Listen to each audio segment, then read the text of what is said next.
Os voy a dar una serie de datos sobre matrimonio que he encontrado.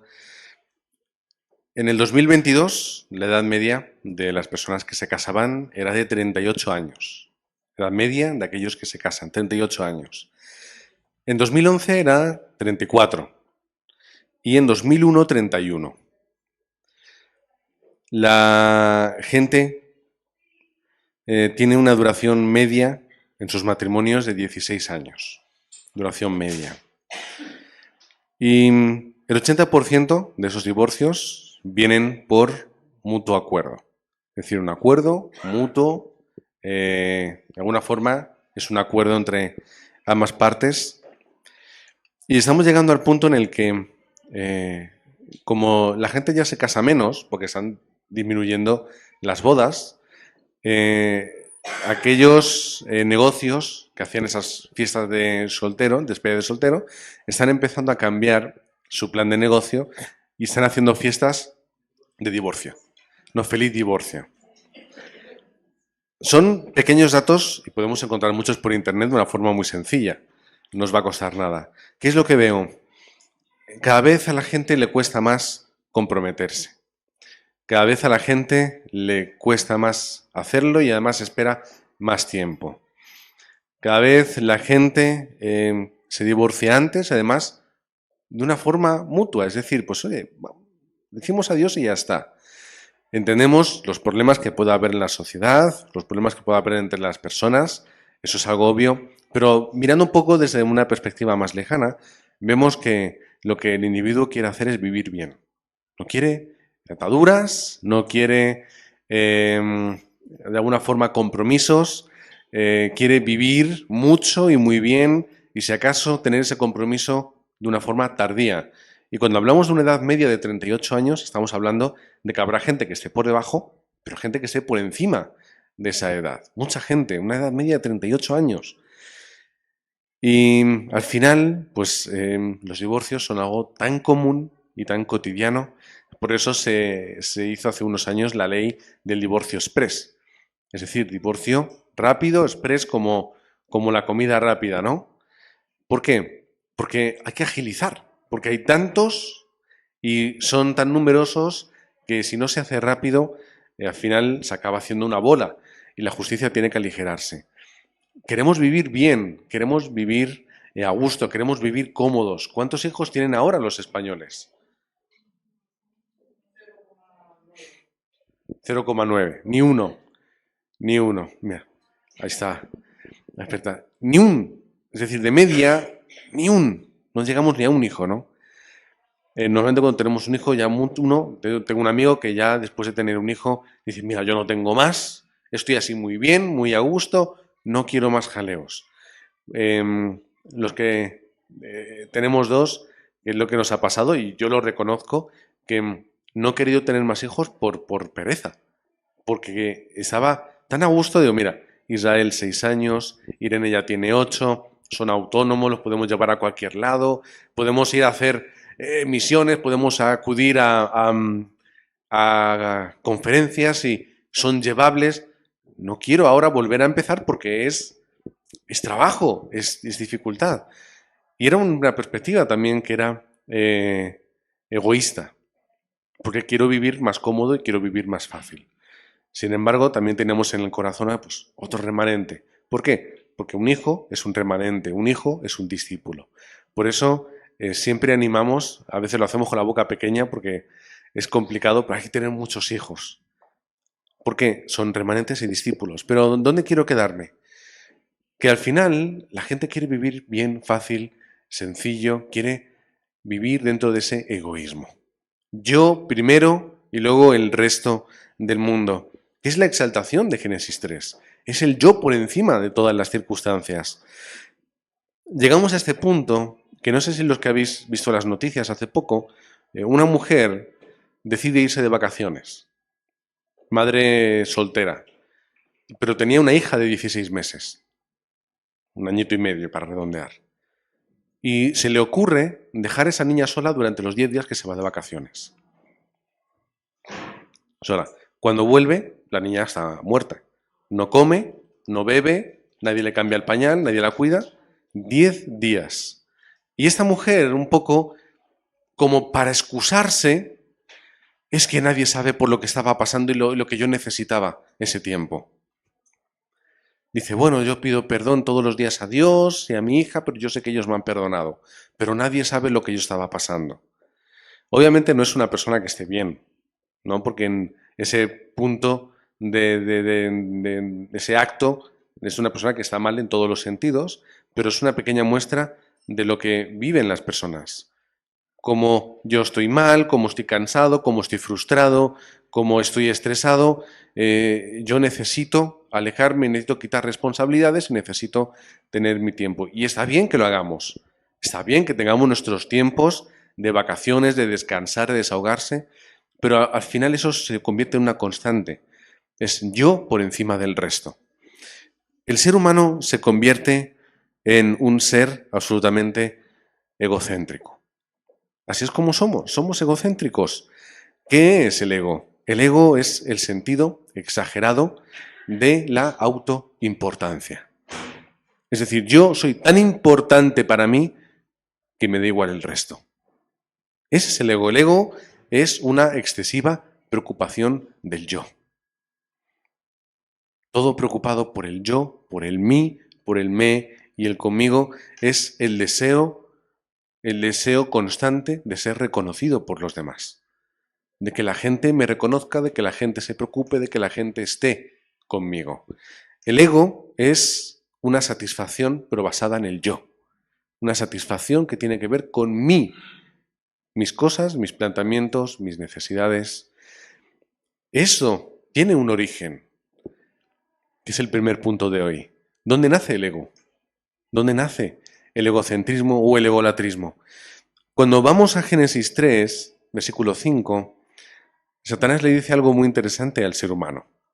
Le dice, sino que sabe Dios que el día que comáis de él, está hablando del fruto prohibido, serán abiertos vuestros ojos y seréis como Dios. ¿Cuál es el comienzo?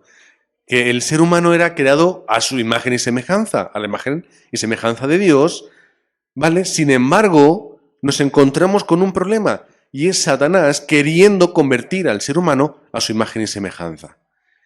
¿Dónde nace esto? Pues vemos que en Isaías está hablando, y dice, tú le decías en tu corazón, y está hablando sobre Satanás, dice, subiré al cielo, en lo alto, junto a las estrellas de Dios, y levantaré mi trono, y en el monte del testimonio me sentaré, y luego habla en el versículo 14, sobre las alturas de las nubes subiré y seré semejante al Altísimo. ¿Cuál es la intención de Satanás? Ponerse en la altura de Dios, crecer tanto uno que llegue a ese lugar y a esa posición. Por eso le dice al ser humano, oye, si pecas contra Dios, si te vuelves contra Él, vas a ser como Él. ¿Cuál es la imagen y la semejanza de Dios? Lo veremos ahora, es humildad, es servicio, es amor. ¿Cuál es la imagen y la semejanza de Satanás? Es el ego, el engrandecimiento del uno, es mi satisfacción por encima de la de los demás. Así que lo que vemos hoy en la sociedad es la obra de Satanás. Es poner en el corazón de la persona ese ego por encima de lo que Dios ha colocado en nosotros. El hombre se cree que es el centro de todo. La persona es el centro de todo. Dice, yo soy un ser creado, yo soy un ser poderoso, yo soy un ser capaz. Y es lo que decimos. El hombre, la mujer, el ser humano tienen ese poder. Sin embargo, nosotros hemos, sí, sido creados, pero con un propósito, que es el de estar con Dios y estar bajo su trono. Hemos sido creados no poderosos, sino bajo un poder absoluto que nos ha dado a nosotros también la autoridad.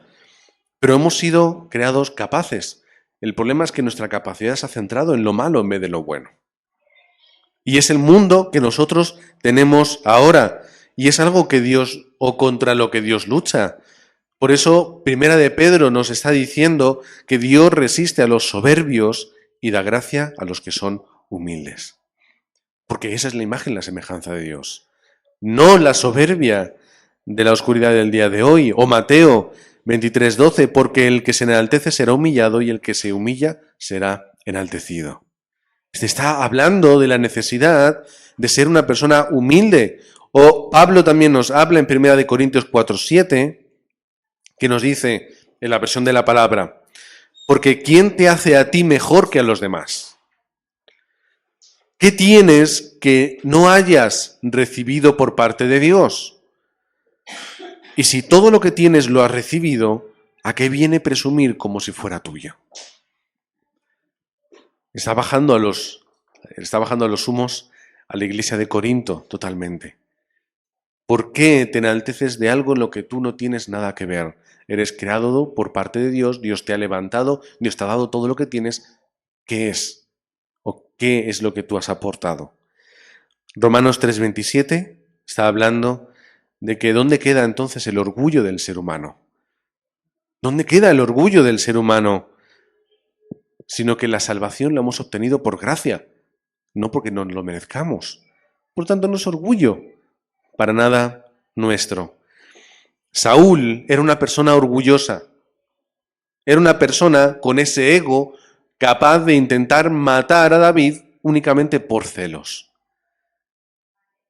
Saúl era una persona tan ególatra que no quería ver cómo el pueblo reconocía a David siendo un libertador frente a los filisteos y quiso matarle. ¡Qué persona tan orgullosa y tan desagradable! Pero es que David hizo algo muy parecido. ¿Qué es lo que hizo para casarse con aquella mujer, que no me acuerdo el nombre? ¿Qué es lo que hizo? Provocó la muerte de su esposo para obtener esa mujer. Fue capaz de matar a una persona de una forma indirecta, pero hizo lo que hizo únicamente para satisfacer su deseo. ¿Qué es lo que ocurrió con su hijo Salomón? ¿Cuántas mujeres y concubinas tenía? Que al final hicieron que él se separase del pacto de Dios y entrase dentro de la idolatría y acabase fracasando. Alguien tan sabio, tan poderoso, con esa influencia tan buena de su padre, el gran rey David, cayó por ese problema. El ego, la satisfacción. Ni siquiera aquellos que eran tan grandes se libran de este problema. No se libra nadie de esto. Porque es el problema del ser humano que está desde el comienzo, desde Génesis 3. Por eso cuando nosotros, recuerdo que cuando estudiaba en el seminario y dábamos las clases de discipulado, había muchas definiciones de muchos autores que hablan que la decisión de seguir a Cristo es el 10%, pero luego te queda el 90% restante, que es transformar tu vida. Así que el comienzo está ahí. Quiero volver a mi naturaleza de Génesis capítulo 1, 27 y 28. Quiero volver a ser, quiero volver a esa imagen y semejanza de Dios, pero está Génesis 3:5. Ven que tú vas a ser como Dios, tú vas a ser grande, tú estás por encima de todo. Nos queda ese proceso. En el segundo punto vamos a hablar de cómo es esa obra de humildad en nuestra vida, o cómo debería ser. Porque como hemos hablado en Romanos 3:27, no hay realmente nada por lo que sentirse orgulloso de cara a la salvación, porque no hemos hecho nada para merecerlo. Es la obra de Jesucristo en la cruz. Es gracia, es decir, es un regalo que Él nos hace. No es que tengamos que luchar para conseguirlo. Por eso Efesios 2, 8 y 9 nos habla de que por gracia sois salvos por medio de la fe, y esto no es de vosotros, es un regalo de Dios. Por lo tanto, ni orgullo ni soberbia, porque no sois merecedores de nada, solamente sois los que habéis recibido la gracia y la habéis aceptado. Esta es nuestra felicidad. En segundo lugar, Romanos 12:10 nos habla, amaos los unos a los otros con amor fraternal en cuanto a honra, prefiriéndoos los unos a los otros. No soy yo el centro del universo, es un nosotros. no es un yo. Estamos hablando de primera persona, pero en plural. El amor que tenemos que depositar hacia los demás. Y Pablo lo experimentaba. Cuando Pablo habla a los corintios, dice, yo soy el más pequeño de los apóstoles. Dice, no soy digno de llamarme apóstol porque yo he sido perseguidor de ellos. Se convierte en una persona humilde a pesar de que era una persona que había alcanzado obras quizá más grandes que ellos. O a su discípulo Timoteo le dice que Jesucristo vino al mundo para salvar a los pecadores, de los cuales dice, yo soy el primero. Es el reconocimiento de esta realidad espiritual. Yo soy el primer pecador, yo soy el primero que se equivoca, yo soy el primer injusto, pero sin embargo, yo tengo que ser el primero que se aferre a esta gracia y a esta fe. Y luego podemos ver a Jesús como el gran ejemplo de humildad. Marcos 10:45 dice, porque el Hijo del Hombre no vino para ser servido, sino para servir y para dar su vida en rescate de muchos. No vino para ser servido. ¿Cómo es posible que un rey, como se le ha llamado, se le decía y se le presentaba, viene para servir y no para ser servido? No tiene sentido, conforme a ese pensamiento, ni siquiera al nuestro. Pero es la gracia de Dios. Mateo 26:39 dice, en el Getsemaní, yendo un poco adelante, se postró sobre su rostro, orando y diciendo, Padre mío, si es posible, pase de mí esta copa, pero no sea como yo quiero, sino como tú.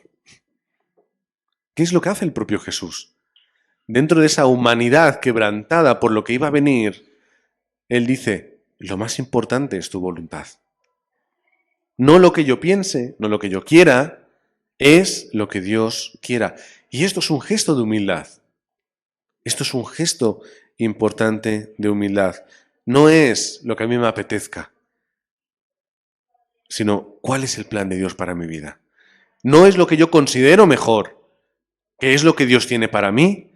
No es lo que a mí me apetece, me gustaría o considero, es el plan absoluto y perfecto de Dios para mi vida. Para terminar, en Filipenses 2, 7 y 11, que dice, sino que se despojó a sí mismo tomando forma de siervo, hecho semejante a los hombres. Y luego dice, y toda lengua confiese que Jesucristo es el Señor para gloria de Dios Padre.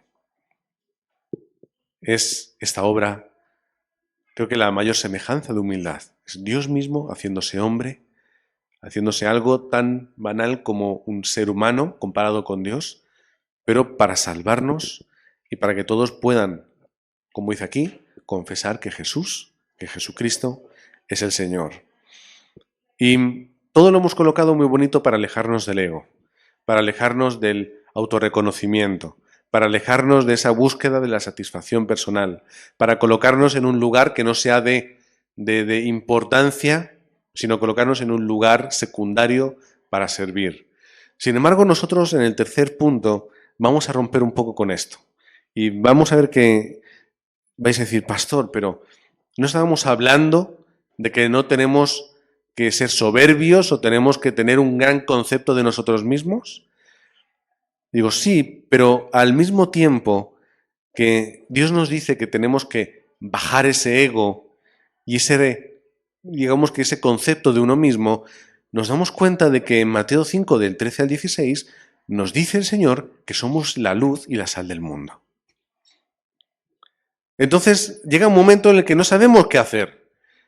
Es decir, o tenemos poca estima de nosotros en ese sentido, o nos convertimos en la sal y la luz para iluminar el mundo. ¿No hay un término medio en el que podamos estar cómodos? ¿Cómo podemos conjugar esos dos pensamientos? Bien, cuando yo entiendo que yo tengo que ser la luz, pero ¿cuál es el problema? Isaías 61. Levántate y resplandece. ¿Por qué? Porque la gloria del Señor y su poder va a hacernos resplandecer. Es decir, no es que yo vaya a ser la luz del mundo por mí mismo, sino es por la obra de Dios en mi vida. Esto es el orgullo que yo tengo que tener como creyente.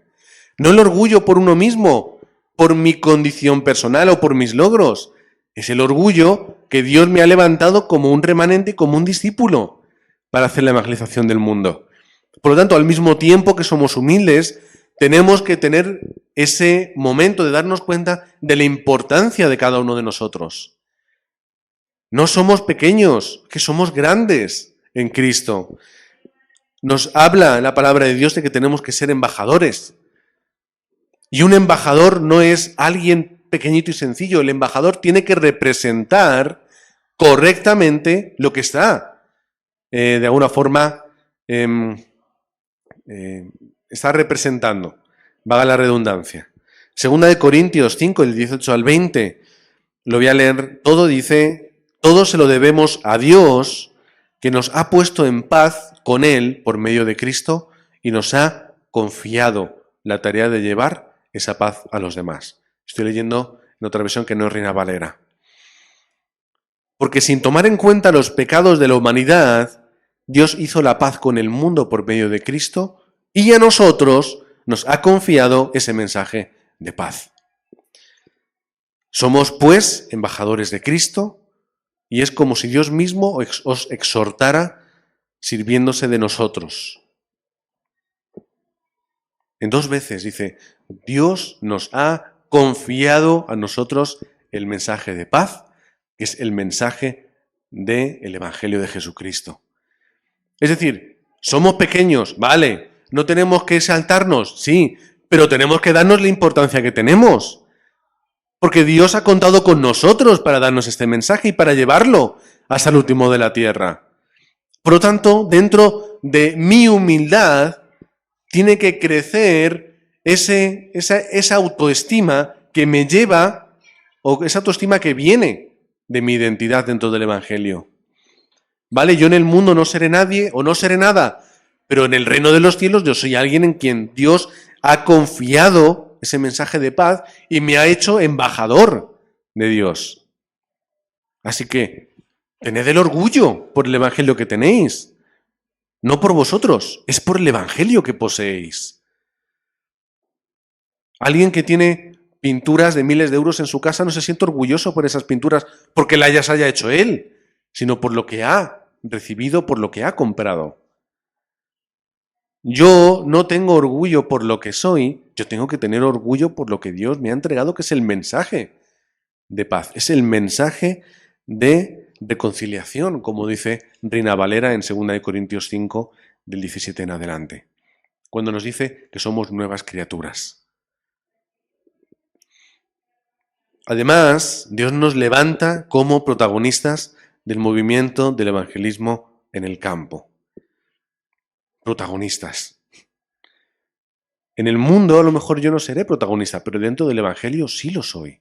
Y otra vez, no es por mí, es por lo que Dios hace en mi vida y por lo que Dios me ha entregado. Y como yo soy un protagonista, ¿qué es lo que Dios hace? Me da el poder espiritual. Hechos 1:8, me seréis testigos cuando haya venido sobre vosotros el Espíritu Santo. Hechos 1:14, concentrados para recibir la respuesta espiritual e ir al campo. No es que ellos fueran, es que ellos tenían el poder del Espíritu Santo. No es su ego, es el orgullo de ver cómo Dios cuenta con nosotros y cumple su palabra, obrando Él de una forma fantástica a través de la obra del Espíritu Santo. Y además nos da la inteligencia y la sabiduría, como por ejemplo podemos ver a Pablo, que podía ver el campo. Pablo veía a las personas. Pablo, dependiendo del lugar en el que estaba, transformaba su mensaje, su discurso, para que pudiese llegar fácil a las personas.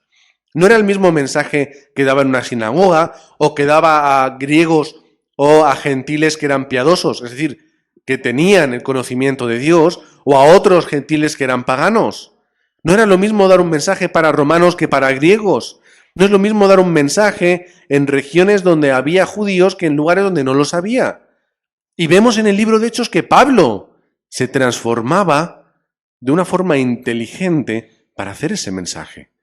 Y Pablo podía ver el campo desde esa realidad.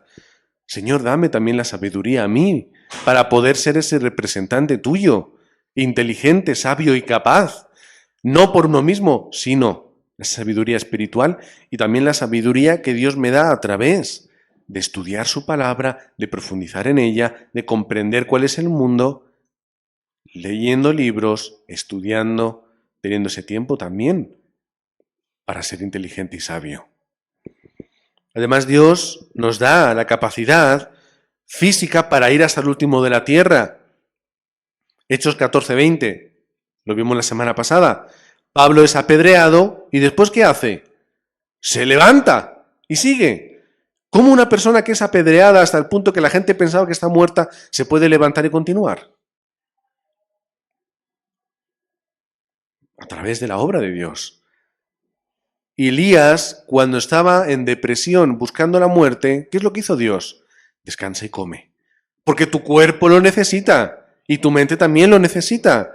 Isaías 40. Él da esfuerzo al cansado, multiplica las fuerzas al que no tiene ningunas. Los muchachos se fatigan y se cansan, los jóvenes flaquean y caen, pero los que esperan a Jehová tendrán nuevas fuerzas, levantarán alas como las águilas, correrán y no se cansarán, caminarán y no se fatigarán. Lo podemos ver desde un punto de vista físico, también emocional y mental. Pero Dios te llevará hasta el último de la tierra. Dios te dará la economía para que hagas la evangelización del mundo. Primera de Corintios 29 del 10 al 14 nos habla, y lo voy a leer la última parte, pues todo es tuyo y de lo recibido de tu mano te damos. Es el mismo corazón que tenía la iglesia primitiva en Hechos capítulo 2, donde lo compartían todo. Porque todo era para la evangelización del mundo. Bernabé, entendiendo esto, en el 4:37 de Hechos, tiene una heredad, la vende y esa cantidad la pone para poder hacer la evangelización del mundo. Es esa economía de la luz que Dios levanta a través de los empresarios como Aquila, Priscila, Gallo, y vemos en Romanos capítulo 16 y Colosenses capítulo 4. Es la obra de la economía de la luz hasta que Dios nos da también esos encuentros para hacer la evangelización del mundo. Otra vez, Romanos capítulo 16, leedlo en casa, Colosenses capítulo 4, a partir creo que del versículo 7, más o menos, vais a ver cómo Dios une a las personas para hacer la evangelización del mundo. La unión y la conexión para esa labor. Hospedadores, colaboradores, discípulos, obreros, personas con las que hacer la evangelización del mundo, remanentes que hay, que tenemos que levantar. Busca a esas personas en tu campo. Haz trabajo en equipo. Esto es lo que vimos la semana pasada en el tiempo de obreros, que son esos poderes, esas capacidades que Dios nos da para hacer la evangelización del mundo. ¿Pero por qué lo hace? Porque somos personas importantes. Y esto lo decimos siempre. ¿Cuántas personas donde tú trabajas o estudias tienen el mensaje de Jesucristo en su corazón? ¿Quién lo tiene entonces? Vosotros. Y eso os hace las personas más importantes de donde estáis. ¿Cómo voy a ser humilde cuando tengo el Evangelio? Porque entiendo que el Evangelio es regalo de Dios. No es la obra que yo hago, es la obra que Dios hace. Solamente soy una herramienta. Yo no sé si en algún lado tienen una estatua de los pinceles de Leonardo da Vinci. Oh, es que los pinceles eran... ¿Qué importa el pincel? Si hay personas que pintan con la mano. ¿Qué es lo importante? Es quién lo ha hecho.